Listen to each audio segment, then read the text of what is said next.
he wouldn't do two things today.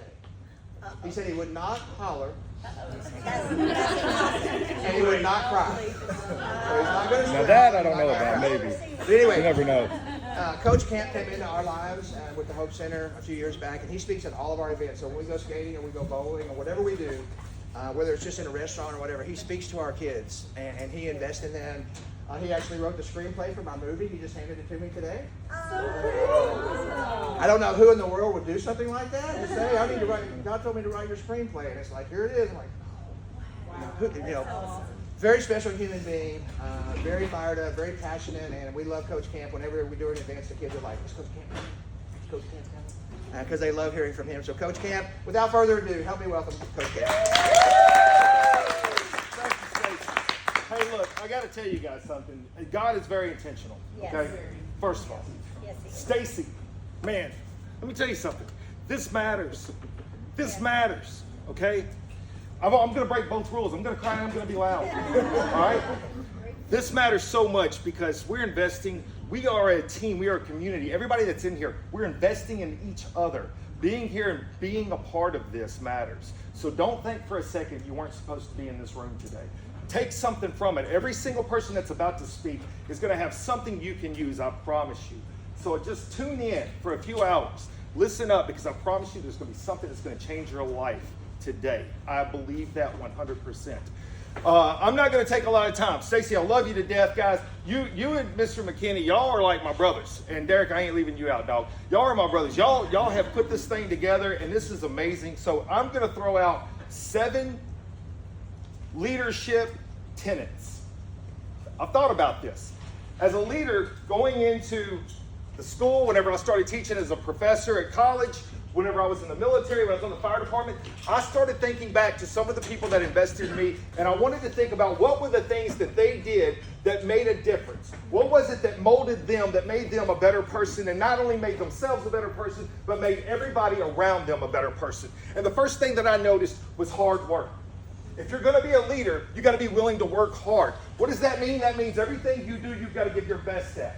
So it doesn't always have to be easy. See, life is always going to be something else and something else. And you can make a lot of excuses, a lot of reasons. But if it is a goal of yours, if it is a dream of yours, you've got to be willing to work hard. And that's one of the things I saw all the leaders that I was a part of, their life, whether it was a lieutenant or maybe it was a sergeant, they worked hard, and that leadership was infectious. That made me want to work hard. So understand this. These are going to be a handful of things we're going to hit on real quick. And then we're going to have our student panel. And we're going to reflect on these things because I know this much.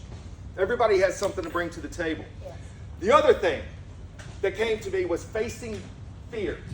If you're going to be a leader, number 2, you've got to be able to face fears. What does that mean? That means that you are going to have the courage to move forward whenever you don't feel like you can. Fear comes in a lot of ways. It's not just necessarily being scared of a spider. Okay? It might be scared of public speaking. It might be being scared of sharing your testimony. Facing your fears is going to make you a stronger, better person. And when you do that, people are going to recognize, hey, that person didn't feel like they could do this today, but they stood up and they went forward anyways. Yeah. That is inspiration. That is motivation. And that is what a leader can do. Number 3, seek growth. What does growth look like? Growth is making yourself a better person. Growth is finding a way to challenge yourself each and every single day. I'm going to mess this quote up. Aaron, man, what was his name? Golly, I'm drawing a blank. Baseball player just said something the other day. It was really amazing. He said, if yesterday's accomplishments still feel big, you haven't done anything today. And I thought, wow, that's important. You got to wake up every day with that idea that you're willing to work hard, face your fears, and constantly try to grow. Grow yourself every day. 4, this part right here is how you grow fully. Invest in others. Because see, whenever you are learning something along the way, it's not just important that you grow, but it's that you share that with someone else. I just spoke with my friend, Ms. Tawana Johnson, a while ago. She was talking about the whole idea that whenever she went through her times of adversity, being able to share that with other people also made her stronger. That's the point. That's what I want you guys to understand. You've got to be able to fight. You've got to be able to grow. You've got to be able to share. When you're sharing with others, which is exactly what the Hope Center is all about, we're growing as a community. Let's go, boy. What are we talking about right now? Number 5. Take ownership. ownership. What do you think that means? Ownership. A lot of leaders, and I'll say this, I'm generalizing, they don't want to look bad. Maybe they don't want to put themselves in a vulnerable position where they look like they failed at something. I'm going to tell you something. The leaders I had in my life, that when they had a misstep and they messed up on something and they owned it, I had nothing but respect, because that's tough to do. We are all human. We're all going to make mistakes. It is that ownership of that moment that will help you grow and help others people. They will believe in you. And when you start taking ownership, all of a sudden you're going to see people want to gravitate towards you. That's why this next one is so important. You got to consciously work toward the balance in your life. What does that mean by balance? You got 3 things that you got to work on every day: mind, your body, and your soul. You have to have a conscious effort towards that. Your mind, you got to constantly try to grow mentally. You got to look and try to pay attention to what's happening in front of you, what's happening behind you. This quote I read the other day that was amazing. It says, life is lived forward, but only makes sense in reverse. That's it. Think about it. That's right. When you stop and pause and reflect, now you understand where you've come from. Yeah. That's tough sometimes, right? That's tough to remember that, hey, look at where I was, now look where I'm at today. That's it. Right. That's what you got to be able to do. Your mind, your body, and your soul. Your body, you got to stay healthy. You've got to be a vessel. You've got to always pay attention to what stresses are coming at you. When stress comes at you, you got to address it. You cannot ignore it. And your soul, I'm telling you now, when you have faith, everything else falls into line. Yes.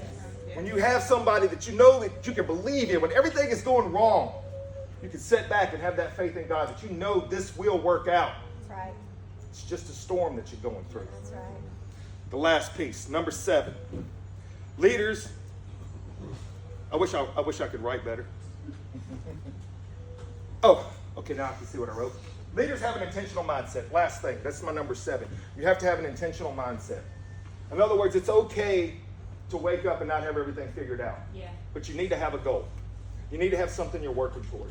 You can't just expect life just to happen the way it happens. Right. You've got to work towards stuff. And when you're intentional about it, you're a leader in that respect. Other people are going to see that, and they're going to gravitate toward it. I promise you, every person in this room has something to offer. We all have a voice. We can all grow whenever we are stronger, when we are together as a community. I got news for you. Today's panel, I'm looking forward to talking to you girls. Hey, I just wanted to set a little bit of the activities off. Thank you, Stacy Dodd. I cannot wait to hear the next person. Hey, let's give it up, baby. Let's go. Come on. I'm staying right here. Stay right there. Don't go anywhere. All right. We got a nice little token of our appreciation for you, and we can at the end when we get done with the speakers or lunch, we can get. I would like to get like Coach Camp with the kids, or group pictures, all the leaders with your little gift. But this is for all that you do. It's just a little token of our appreciation. You are a very selfless person. If you've never been on his podcast, you need to be. It's a wonderful thing. But he invests in our community like more than anyone could ever imagine. So thank you for what you do, and we love you. Thank you, sir. And we need to get pictures with the frames with your awards and all that kind of stuff. Okay. All right. Awesome. All right. So the next speaker, we are going to roll right along. And